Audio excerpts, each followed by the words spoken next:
오늘 말씀의 제목은 신앙의 생명줄 오직 말씀입니다. 우리 같이 한번 따라합시다. 신앙의 생명줄 오직 말씀. 저희 어머니가 혈압이 좀 높아가지고 얼마 전부터 혈압약을 드시는데 그 혈압약을 드시다가 어떻게 하다가 좀 잊어버리거나 안 드시게 되면 머리가 많이 아프시대요. 그래서 또 약을 먹으면 괜찮고, 초기라서 이렇게 큰 그 문제는 없었는데, 만약에 혈압이 굉장히 높은 분들은 반드시 매일매일 혈압약을 챙겨 드셔야 건강을 유지할 수 있습니다. 작은 약 알맹이 하나이지만 그것은 이 혈압에 큰 문제가 있는 사람에게 있어서 그 약은 뭐냐? 생명줄과 같은 것입니다. 이 신장이 나빠 또 신장이 망가져가지고 이 투석을 받는 경우에는 이 투석기에 의지해가지고 작은 신장이 망가졌지만 큰 사람보다 더 큰 이 투석기가 사람의 피를 그쪽으로 뽑아서 돌리면서 이 오염되어 있고 또 더러워져 있는 우리의 피를, 탁한 피를 깨끗하게 기계가 걸려서 다시 몸 안으로 잡아 넣으면 건강을 유지할 수 있습니다. 이렇게 투석을 받는 분은 일주일에 2번까지 이렇게 받는 분들은 참 고생이 많습니다. 한번 이렇게 투석을 받으면 4시간 정도 누워가지고 꼼짝 못하고 이 끝날 때까지 있어야 됩니다. 이렇게 이 투석을 받는 분에게 있어서 피를 거르는 이 작업은 생명줄입니다.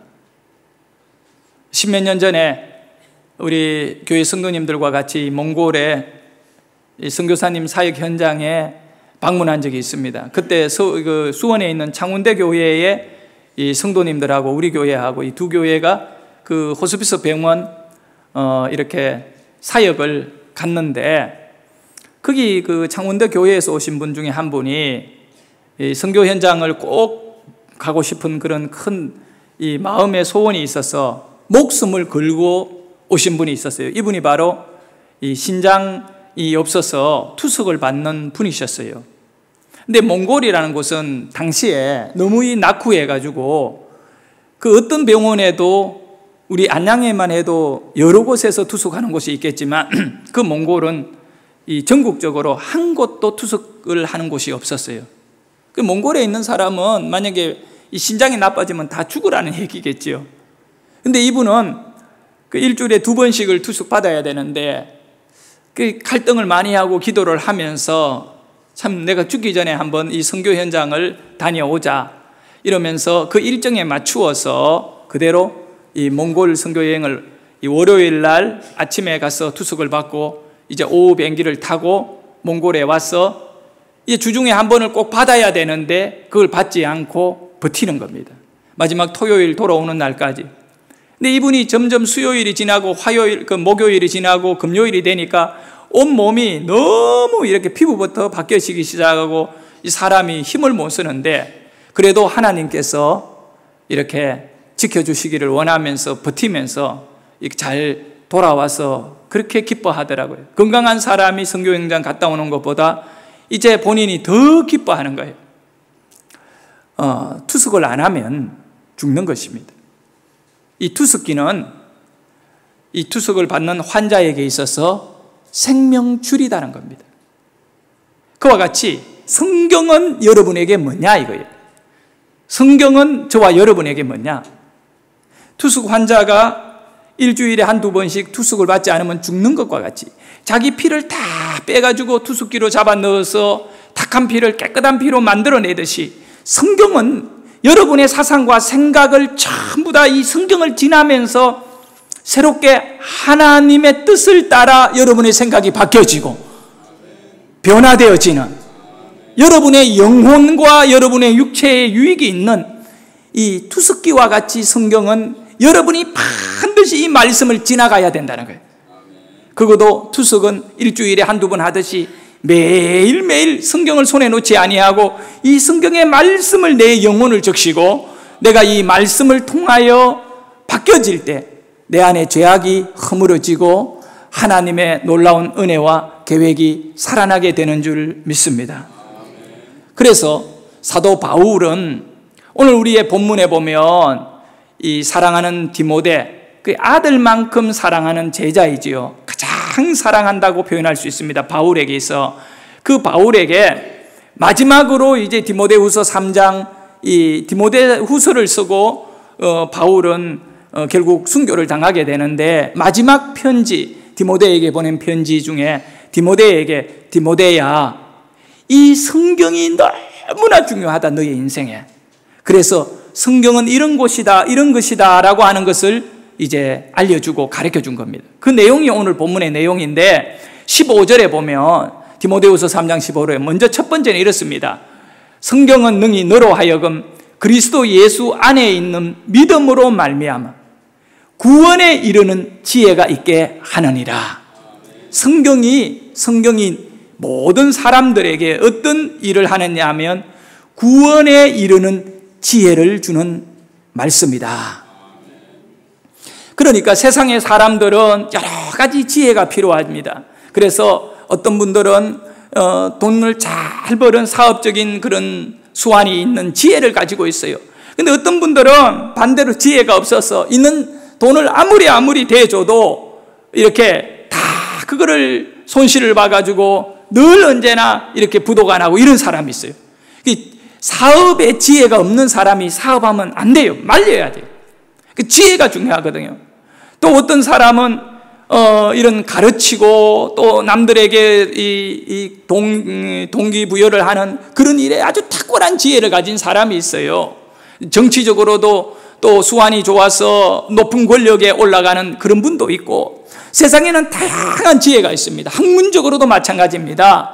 그런 지혜가 탁월한 사람들은 어떤 다른 사람들보다 더 높은 수준의 학문을 하게 되는 거지요. 그 지혜가 있어요. 근데 성경이 여러분에게 주는 지혜는 뭘까?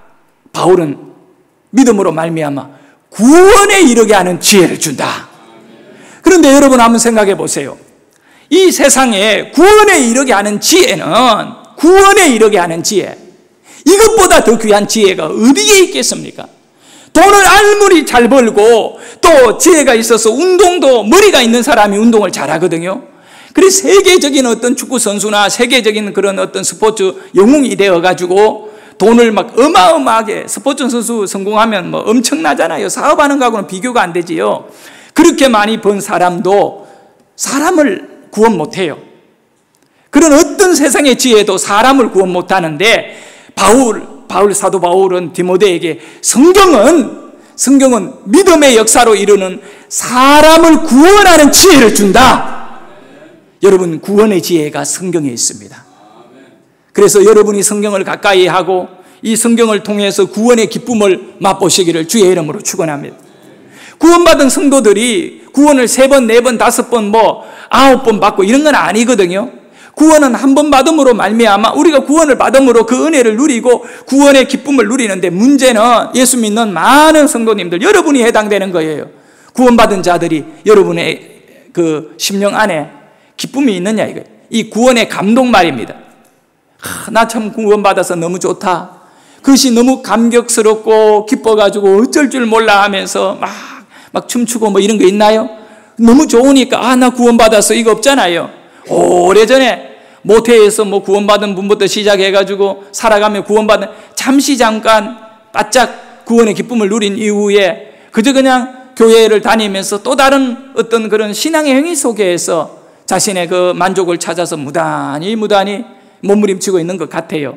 근데 제가 볼 때 바울의 이 말씀을 통하여 깨닫게 되는 것은 뭐냐 하면, 구원의 기쁨은 죽는 날까지 누려야 됩니다. 그러니 성경을 안 읽으니까 구원의 기쁨이 약해진다는 거예요. 여러분의 이 영적인 생활에 이 큰 예수의 구원의 은혜와 그 기쁨의 감동이 우러나지 않는 것은 성경을 많이 안 보니까. 성경을 열심히 읽고 깨달으면, 이 말씀은요, 한 절을 깨달으면 그 다음에 또 다른 어떤 은혜가 덧입혀지고 이게 계속 커지는 것 같아요. 그래서 가면 갈수록 더 깊은 은혜 속에, 더 놀라운 감동 속에 여러분이 머물게 될 줄 믿습니다. 그럼 어떻게 해야 되느냐, 이거예요. 구원의 지혜가 여러분 안에 계속적으로 여러분의 삶을 또 풍성하게 만드는 그런 역사가 일어나기 위해 어떻게 되냐? 성경을 읽으라는 거예요. 말씀을 읽고 말씀을 깨닫고 그 말씀을 지키는 가운데 구원은 여러분의 것이 되는 줄 믿습니다. 그리고 두 번째로 바울은 디모데에게 16절의 말씀을 통하여 모든 성경은 하나님의 감동으로 된 것으로 교훈과 책망과 바르게 함과 의에 교육하기에 유익하니라고 말씀합니다. 두 번째 뭐냐? 이 성경은 하나님의 감동으로 주어진 거기 때문에 교육하기에 좋은 말씀이라는 거예요. 여러분, 이 교육적인 일이 있잖아요. 뭔가에 깨달아지고 그거에 대해 동기부여를 받고 도전받는 거 있잖아요. 최고의 도전은 감동인 거예요. 감동을 받아야 돼요. 예? 감동을 받으면 그 참 살아갈 힘이 나는 거예요. 제가 그 학교 다닐 때 이 영어를 뭐 이렇게 잘 못했어요. 근데 1학년 때인데, 중학교 1학년 때 이 영어 선생님이 그 학교 안에서 선생님들이 뭐 발표하는 게 뭐 있잖아요. 수업 발표가. 그 우리 반이 영어 수업을 이제 장학사도 오시고, 그 다음에 교장 선생님, 교감 선생님도 들어오시고, 이렇게 특별히 뽑혀가 한 뭐 보름이나 전에 그거를 이제 장학사가 와가지고 참관하는 수업을 하게 되는데, 그때 영어 선생님이 미리 수업을 어떻게 할 것인가를 알려주신 거야. 그 중에 하나 선생님이 딱 날을 찍어가지고 한욱이는 몇 페이지 영어를 그때 읽고, 그러니까 누가 이렇게 손들면 반 아이들이 다 손들게 하는 거예요. 근데 선생님이 미리 짠한 거예요. 다 손들면 선생님이 이렇게 보고 김하룩 학생 이렇게 한다는 거예요. 그게 나를 지적해 주는 거예요. 내가 그때 얼마나 당황했는지. 나는 뭐 영어를 잘 못하는데 나보고 그렇게 딱, 그러면서 선생님이 하는 말이, 이번 이 발표 수업에는 영어를 좀 잘하는 아이들이 이렇게 하니까 여러분들 잘하고, 나보고 영어를 잘한다는 거예요. 그것도 유일하게 영어를 읽은 사람, 그러면 저요 손들을 때 그게 뽑힌 게 나야. 그날부터 잠을 못 잤어요, 제가. 아직 배우지도 않은 과예요. 한참 뭐 다음 과에 그 페이지를, 나는 다른 수업 관심이 없었어요. 왜? 선생님이 내게 감동을 줬어. 내가 영어를 뭐 스스로는 잘 못한다고 생각하는데 선생님은 나보고 잘하니까 그날 그 수업에 읽으라는 거예요. 그러니까 막 시간만 나면 그 페이지를 펴놓고 읽다가 나중에 너무 읽어가 그걸 외워봤어요. 아마 장학사가 놀랬을 거야. 책도 안 보고 막 졸졸졸 그냥 혼자 대고 외우는 게. 그게 뭐냐? 감동의 결과예요, 여러분. 근데 이 성경은 누구에 의한 감동이냐? 하나님에 의한 감동으로 기록된 거예요. 이 말씀이 그대로 이것은 영적인 것이기 때문에, 여러분 그러잖아요. 사람의 이렇게 행동이나 마음은 그 영적인 거라가 눈치가 챈다잖아요. 저 사람의 마음에 뭐 어떤 느낌이 있는가, 정확하게는 아니지만 흐름 속에 그게 이제 이 영적인 것. 그런데 영적인 것 중에 최고의 영적인 것은 바로 하나님이셔요. 하나님보다 더 영적인 분은 없어요. 그런데 그 영적인 하나님의 감동이 송두리째 담겨있는 내용이 뭐냐 하면 성경입니다. 성경은 하나님의 감동으로 기록되었습니다. 그래서 이것을 읽는 자들은 큰 교훈을 얻게 됩니다. 어떤 교훈이냐? 감동을 얻으며 교훈을 얻는 거예요. 그러니까 그냥 배우면서 아는 지식도 귀한데 감동을 얻으면서 이것을 배워버리기 때문에 그 사람의 인생 속에는 어마어마한 변화가 일어난다는 거예요. 사랑하는 사람이 생겨가지고 그 사랑하는 사람이 얘기해요. 당신하고 나하고 사귀려면 교회 가야 돼. 담배 끊어야 돼. 술 끊어야 돼. 남자들 가운데 들어 그런 분들이 있죠. 연애해가지고 여자를 만났는데 예수 믿는 여자예요. 근데 교회를 가야 결혼해 준다니까 어쩔 수 없이 예수는 안 좋고 여자는 좋고 교회에 나온 분들 있잖아. 근데 왜 이분들이 그렇게 따라가느냐? 담배도 끊고 술도 끊고 교회도 오느냐 하면 그 여자가 감동을 주니까. 사랑의 감동, 사랑하면 눈이 멀잖아요. 종교가 뭔지 상관없고 여자가 가자는 대로 가잖아요. 이 감동을 받아서 그런 거예요. 하나님의 말씀은 감동의 말씀이에요. 그래서 이 말씀을 대할 때 바울은 디모데에게 이야기합니다. 이 하나님의 영으로 감동된 말씀이니까 그 영적인 하나님의 은혜를 네가 누리기 위하여, 변화되기 위하여 이 말씀을 가까이 해라. 계속 이 말씀을 읽어라. 그러면서 이 말씀을 읽으면 우리에게 감동이 넘치는 인생이 되는 줄 믿습니다. 세 번째로 바울은 디모데에게 17절의 말씀을 통하여 이렇게 교훈해 줍니다. 우리 같이 한번 읽어볼까요? 이는 하나님의 말씀으로 온전하게 하며 모든 선한 일을 행할 능력을 갖추게 하려 함이라. 하나님의 선한 일을 할 만큼의 큰 능력을 어디에서 우리가 부여받게 되느냐? 하나님의 말씀인데, 결국은 하나님의 선한 일에 행하는 큰 능력이 어디에서 오냐? 하나님의 사람으로 온전해져서 오는 겁니다. 그래서 이 성경은 저와 여러분을 하나님의 사람으로 온전하게 만들어준다는 겁니다. 다른 말로 하면 이 성경을 제대로 접하지 않고 이 말씀 속에 내 영혼을 지나가게 하지 않고는 여러분이 하나님의 사람으로 온전해지는 것이 아니라 여러분 스스로가 주인이 되고 여러분 멋대로 자기 생각대로 살아갈 수밖에 없다는 것입니다. 우리 모두에게 소원이 하나가 있어요. 그건 뭐냐 하면 하나님의 사람으로 온전하게 세워지는 것. 우리가 하나님의 사람으로 세워지려면 다른 거 아니에요. 하나님의 말씀을 읽고 그 말씀을 듣고 그 말씀을 지켜 행하면 하나님께서 저와 여러분에게 하나님의 사람으로 세워주는 것입니다. 예수님은 사람들에게 요한복음 6장 48절에 보니까 나는 생명의 떡이다고 말씀하셨어요. 나는 생명의 떡이다. 그 말을 들었던 수많은 사람들이 예수님의 말씀을 듣고 도저히 이해가 안 갔어요. 왜 그러냐면 예수님이 하시는 말씀이 나는 생명의 떡인데 누구든지 나를 먹어야 산다는 거예요. 그리고 내 피를 마셔야 산다. 그러니까 그 얘기를 들었던 사람들이 하나같이 이해가 되지 않아요. 이것이 우리가 식인종이냐? 예수님의 살을 먹어야 되고 그게 떡이라고 먹으라 그러고 예수님의 피를 마시라고 해요. 이거는 생명의 음료가 된다는데 이는 이해가 안 돼요. 그래서 뭐라고 말하느냐 하면 어렵도다. 참 어렵도다. 이해가 안 된다고 수근수근하고 다 예수님을 떠나버렸어요. 예수님을 다 떠난 이후에 남았는 사람이라고는 예수님의 제자들밖에 없거든요. 그래서 예수님의 제자들에게 예수님 12명의 제자에게 그 보면 이렇게 나와 있어요. 12명의 제자에게 예수님이 말씀하여 이르시되 이런 내용이 나오는데 요한복음 4장 68절에 보면 결과이고 베드로가 그런 대답을 했고 너희들도 나를 떠날 거냐라고 물었어요. 너희들도 나를 떠날 거냐? 거기에 대해서 베드로라고 하는 제자가 대답했습니다. 68절을 한번 읽어볼까요? 요한복음 6장 68절 우리 함께 읽습니다. 주여 생명의 말씀이 주께 있사오니 우리가 누구에게로 가오리까?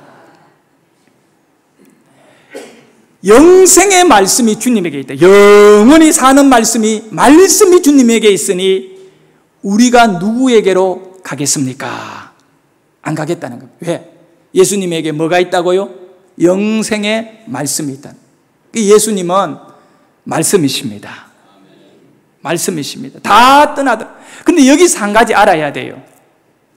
예수님이 생명의 떡이다는 이 사실이 이해가 안 되니까 사람들은 예수님을 떠나거든요. 사람들이 원하는 것은 뭐냐 하면 자기 머리로 이해를 하려고 하는 겁니다. 예수님을 이해하려고 해요. 그리고 성경 말씀을 자기 머리로 이해하려고 합니다. 여러분이 오늘 설교를 들으면서 여러분의 머리로 제가 하는 설교를 이해를 하려고 한다면 온전한 설교가 여러분에게 되지 않아요. 그거는 실패예요. 여러분에게 있어 실패예요. 하나님의 말씀은 이해하면 인간의 머리는 이해가 안 돼요. 왜냐하면 이건 영적으로 감동된 말씀이기 때문에. 하나님의 생각과 너희 생각이 달라. 내 생각은 하늘같이 높고 너희 생각은 땅같이 낮은 것이라.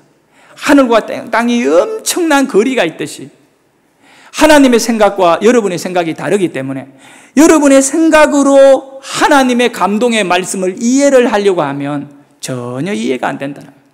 그래서 이해 못하는 사람들이 주님을 다 떠났습니다. 여러분, 오늘 이 설교 자체가 여러분에게 이해되면 은혜 받은 거고 이해가 안 되면 은혜 안 받은 거고 이거 아니에요. 하나님의 말씀은 이해를 하는 것이 아니라 믿는 것입니다. 이 말씀을 믿어야 내 안에 영생의 말씀으로 흘러넘치게 되는 것입니다. 설교를 이해하려고 하지 말고 그거를 내 영혼에 믿으려고 내가 믿고 의지하며 순종하여 은혜 받기 위하여 살고자 여러분은 마음에 여러분의 생각을 다 내려놓아야 되는 것입니다.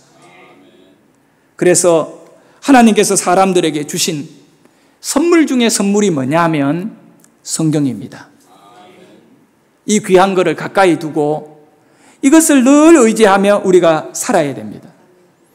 요한복음 1장 1절에 보면 태초에 말씀이 계시니라 이 말씀이 하나님과 함께 계셨으니 이 말씀은 곧 뭐라고요? 하나님. 야, 이 사실에 대하여 우리는 믿어야 됩니다. 이걸 이해하려고 하지 마십시오.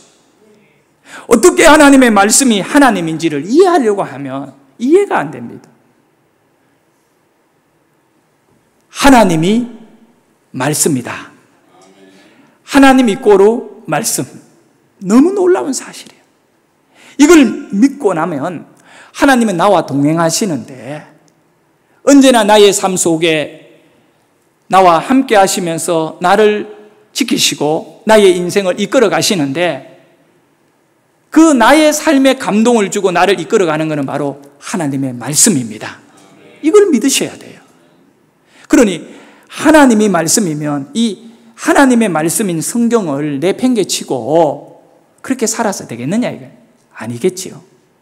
저 초등학교 다닐 때인지 중학교 다닐 때인지는 모르지만 어릴 때 시골 교회에서 부흥회에 가서 이렇게 앉아 있다가 지금도 머리에 생생하게 남아있는 이 부흥사 목사님의 설교 예화가 기억이 남아요. 요즘은 부흥회 한다 해도 관심 없는 분들이 성도들 가운데도 많이 있는데 제가 어릴 때 몇십 년 전에 40년 전에 50년 전에 그 부흥회는요 온 동네에 온 면에 이웃 면에 있는 교회들까지 잔치였어요. 조그마한 교회에 발 디딜 틈이 없을 정도로 사람들이 콱 들어차가지고 막 사모하고요. 막 이렇게 했어요. 그때 그 부흥사분이 어린 저였지만 그 말씀 속에 한 가지 꼭 기억 남는 게 뭐냐면 이 예화로 했기 때문에 내 머리에 기억이 남는 것 같아요. 성경을 들어 보이면서 성도들에게 여러분 기독교는 이 성경이 생명입니다. 이런 설교한 것 같아요. 그러면서 여러분이 절대 후딱교인은 되지 마셔야 한대요. 후딱교인은 되지 말아요. 후딱. 예? 일을 할 때 후딱 해치우는 후딱교인 그게 아니에요. 이분이 설명하는 게 뭐냐면 성경을 들고 주일날 예배 드리고 보고 가지고 집에 가서 어디 아무런 곳에나 던져놨다가 일주일 내내 농사 짓고 일하고 이러다가 주일이 딱 돼가 교회에서 종을 땡땡 치면 오늘 일요일이니까 교회 가자 이러고는 성경 어디 있지 하고 막 찾는데 그럼 밀어놓았다가 어디에 있는 이 성경을 이렇게 들고 가려고 하니까 시골에 먼지가 얼마나 많아요. 먼지가 하얗게 앉아 이걸 자기 손에 들고 옆에 끼기가 좀 그랬나 봐. 그래서 첫 번째 후자가 나오는 거예요. 후 분다는 거예요. 먼지를 불어보는. 먼지를 불고는 그게 덜 날아가니까 손으로 탁탁 친다는 거예요. 그래가지고 후탁 하고 이걸 들고 교회에 오는데 그렇게 신앙생활에 가는 말짱 흔일이에요. 말씀이 능력인데 능력의 말씀을 내버려 놓고 자기 힘으로 자기 머리로 마음대로 살다가 그냥 교회 올 때 전시용으로 들고 나오는 성경은 무슨 능력이 있겠느냐 이 얘기인 것 같아요. 여러분들도 살아가기가 아무리 바쁘고 그렇게 하더라도 후딱교인 되지 않기를 주의 이름으로 축원합니다. 이 말씀을 가까이 하고 열심히 왜냐하면 하나님을 내팽개치고 살면 되겠느냐 이거지.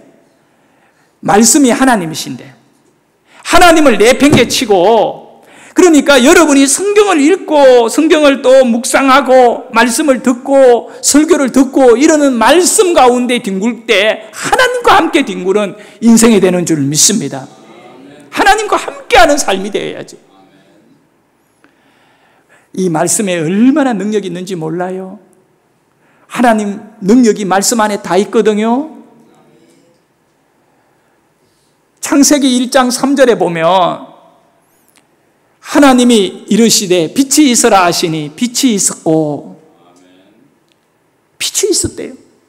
무엇으로 빛이 있었나요? 하나님이 이르시되랑 아마르라고 하는 히브리어거든요. 아마르라는 이 말은 뭐냐 하면 말하다라는 단어예요. 또 한편으로는 명령하다라고 하는 단어예요. 성경은 여러분에게 계속 말씀하시는 거예요. 여러분의 심령 안에 창조를 일으키는 하나님의 말씀을 받아들이면 여러분이 창조의 도구가 되는 것입니다. 아마르, 하나님의 아마르가 여러분에게 계속 빛으로 역사합니다. 여러분 안에 있는 어두움을 다 물리치고 하나님이 여러분의 심령에 비춰주실 겁니다. 하나님이 이르시되 아마르. 그래서 이 성경을 펼치면 이 생명의 빛이 여러분에게 다가올 것이고, 그리하여 여러분은 영원히 소생되고 여러분의 삶의 육체까지도 힘을 얻게 되는 줄 믿습니다.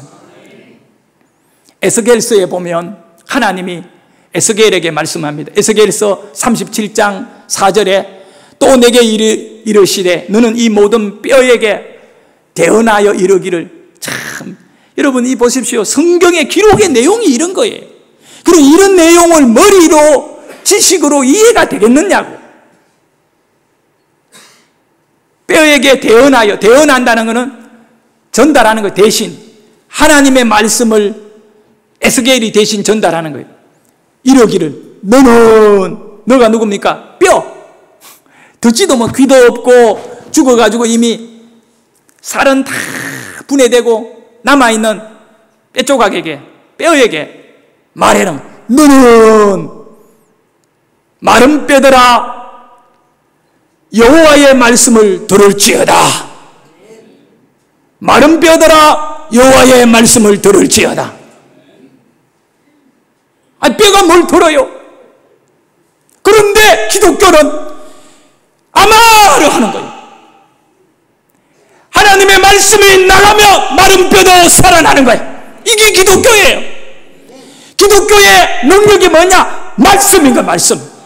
말씀이요, 말씀. 우리는 이 말씀을 의지하여 내 영혼과 내 삶이 신장 환자가 자기 신장으로 못 살아가니까 두습기에다가 피를 다 잡아 넣어가지고 탁한 피를 깨끗한 피로 만들어 몸 안에 잡아 넣어버리듯이 여러분의 인생에 죄로 망가진 저와 여러분, 이대로 살아서는 지옥 갈 수밖에 없는데 성경 말씀 속으로 들어가야 됩니다. 말씀을 읽고 말씀을 또 듣고 말씀을 깨닫고 말씀을 지키면서 나를 변화시키시기를 주의 이름으로 축원합니다. 우리가 변화가 된다고요. 성경 읽으면요, 나 변화되고 너 변화되고 우리 변화되었네. 할렐루야. 무엇을 갖고 우리를 변화시켰다고요? 말씀이다. 말씀. 하나님의 말씀 속에는 생명의 역사가 강력하게 살아있는 곳이 말씀입니다. 그러므로 죽어가는 사람은 말씀으로 나오면 살아나게 되고, 병든 사람도 말씀을 접하게 되면 살아나게 되고, 인생의 길을 잃어버린 사람도 말씀으로 다가오면 길이 열려지는 줄 믿습니다. 오늘 저와 여러분이 하나님의 말씀을 생명으로 여기고 주여 말씀하여 주옵소서, 내가 듣겠나이다. 하나님의 말씀을 듣는 일에 온 힘을 기울일 수 있는 여러분 되기를 원합니다. 호프 위더라고 하는 신학자가 있어요. 이분이 우리 육체 있잖아요. 육체의 질병을 치료할 수 있는 그런 탁월한 성경의 구절 몇 군데가 있는데, 그 중에 이제 한 곳이 바로 잠언에 있다는 거예요. 잠언 4장 20절과 22절에 보면 이 말씀을 계속 읽으면 이렇게 우리가 육체에서 치료된다. 호프 위더라는 사람이 그렇게 말했어요. 잠언 이 말씀을 보면 이래요. 내 아들아, 내 말에 주의하며 내가 말하는 것에 네 귀를 기울여라. 이 성경 말씀을 듣고 읽고 귀를 기울여라. 21절에 그것을 네 눈에서 떠나게 하지 말며, 성경을 눈에서 떠나게 하지 말라. 네 마음속에 지켜라. 마음에 계속 이거를 담고 지켜라. 22절에 우리 같이 읽습니다. 시작. 그것은 얻는 자에게 생명이 되며 그의 온 육체의 건강이 됩니다. 할렐루야. 그 병든 사람은요, 이 잠언 말씀을 계속 읽어야 돼. 20절에서 22절까지 계속 그것을 얻는 자에게는 생명이 됩니다. 그러면 본인의 믿음 속에 이 말씀을 얻으면 이 말씀이 온 육체의 건강이 됩니다. 네. 이제 말씀을 정리 좀 할게요. 사랑하는 여러분, 우리가 인생을 살아가면서 여러 가지 문제들을 많이 만나고 또 실험하는 삶을 삽니다. 싸움을 잘해야 돼요. 싸움을 잘하려면 좋은 무기를 가져야 돼요. 오늘 성경에 보면 우리가 싸우는 무기는 뭔가 고린도후서 10장 4절과 5절에 이렇게 말씀하고 있어요. 하나님의 말씀이 무기인데 우리의 싸우는 무기는 육신에 속한 것이 아니요 오직 어떤 견고한 진도 무너뜨리는 하나님의 능력이라. 그러니까 우리가 싸워야 될 그 어떤 무기를 가져야 되는데 그 무기 중에 어떤 것도 다 무너뜨릴 수 있는 강력한 능력이 있다는 겁니다. 모든 이론을 무너뜨리며 그 이론, 사상을 무너뜨린다. 5절에 볼까요? 하나님 아는 것을 대적해버리는 불신앙이거든. 그거는요, 불신앙과 사탄의 역사들이 있는데 그것을 대적하여 높아졌다는 것은 아주 교만해져 있는 거예요. 아주 교만해져 무너뜨리고 모든 생각을 사로잡아 그리스도에게 어떻게 한다고요? 복종하게 해버리는 거예요. 복종하게 하는 거예요. 예수님에게 복종하게 해버리는 거예요. 그게 뭐냐? 말씀이라는 거야. 예, 우리의 싸움 중에 가장 중요한 것은 다른 사람을 이기는 게 아니라는 거예요. 이 고린도후서 5장 이 말씀 속에서 우리 싸움의 진정한 싸움은 자기 안에 높아져 있는 것, 하나님을 대적하고 하나님에게 향하여 불신앙을 드러내는 이런 우리의 생각들을 무너뜨려야만이 우리가 예수님에게 뭐 할 수 있다고요? 복종할 수 있습니다. 자, 그러면 여러분 안에 있는 이 불신앙을 뭐로 무너뜨릴 수 있느냐 이거예요. 제가 여러분들에게 여러분 열심히 신앙생활 하세요 말한다고 여러분이 듣겠느냐 이거예요. 아니죠. 하나님의 말씀이 여러분의 심령 안에 들어오면 여러분의 교만은 무너뜨려진다. 그게 말씀이 최고의 능력인 거예요. 이 말씀은 여러분을 교만하여 망하는 인생을, 이 교만을 무너뜨려 성공하는 인생으로 바꾸어주는 능력의 무기인 것입니다. 이 말씀보다 더 귀한 것은 없어요. 말씀보다 여러분에게 더 필요한 것은 없어요. 말씀보다 더 여러분이 정말 붙잡고 살아야 될 것 또한 없어요. 그런데 왜 설교 시간에는 아멘이고 집에 가면 성경은 내팽개칩니까? 집에서도 교회에서도 오직 말씀. 베드로가 고백한 대로 주의 말씀이 여기 있사오니 대체 우리가 어디로 간단 말입니다. 영생의 말씀이 여기 있다. 사랑하는 여러분, 하나님의 말씀은 왜 이렇게 귀하냐 하면 살아있는 것입니다. 운동력이 있는 것입니다. 어떤 날선 감금보다 더 예리해. 여러분의 혼과 영과 관절과 골수를 찔러 쪼개기까지 하며 여러분을 완전히 변화시키는 하나님의 말씀. 이 하나님의 말씀을 우리는 오직 말씀 앞에 우리 자신이 돌아갈 수 있기를 주의 이름으로 축원합니다. 성경 말씀이 선포되는 곳에는 생명의 역사가 선포되어지고 말씀이 없는 곳에는 어두움이 짙게 깔린다니까. 그래서 어떻게 하든 간에 예배 자리로 나오려고 몸부림쳐야 돼요. 왜냐하면 이 말씀을 통하여 여러분의 영혼이 생명으로 풍성해지기 때문에 그렇습니다. 하나님의 말씀은 어떠한 문제도 해결하는 능력의 말씀입니다. 그래서 저와 여러분이 이제 말씀을 놓치면, 말씀을 놓아버리면 어디에 떨어지느냐? 지옥에 뚝 떨어집니다. 말씀 꽉 붙잡으면 천국에 들어갑니다. 하나님의 말씀은 생명줄입니다. 그래서 여러분이 예배에 열심히 나오셔야 돼. 오늘도 오후에도 꼭 예배 오셔서 말씀 듣고 내일 새벽에도 나오셔야 되고 계속 예배밖에 없어요. 말씀 붙잡고 살려고 매달려야 돼요. 마귀는 그걸 자꾸 떼내려고 여러분 안에 높아진 마음을 주지만 그거를 해결하고 정리할 수 있는 방법은 말씀을 가까이 하는 것밖에 없다. 그래서 우리가 각오하시기를 바랍니다. 이제 나는 말씀을 열심히 읽고 듣고 그 말씀을 지키고 행하겠노라고. 아울러서 여러분이 꼭 기억해야 될 것은 바로 이 말씀 속에 있는 내용을 이해를 하려고는 하지 말자. 절대 이해해서 여러분의 믿음이 안 좋아집니다. 그럼 어떻게 해야 된다고요? 믿어야 됩니다. 믿으면 이 말씀이 내 안에 감동으로 옵니다. 기도하겠습니다.